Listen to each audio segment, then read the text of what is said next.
GMA Network ang pinagkakatiwalaang employer sa bansa sa larangan po ng media and communications.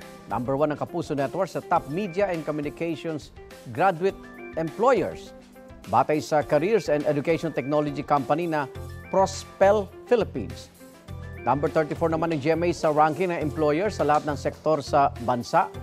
Ayon kay GMA Network First Vice President for Human Resources, Jerome Apolona, patuloy na magbibigay ang GMA ng mentorship, development at oportunidad sa mga empleyado nito.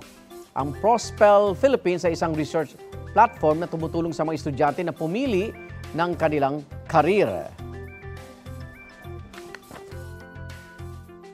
Igan, mauna ka sa mga balita, mag-subscribe na sa GMA Integrated News sa YouTube para sa iba't ibang ulat sa ating bansa.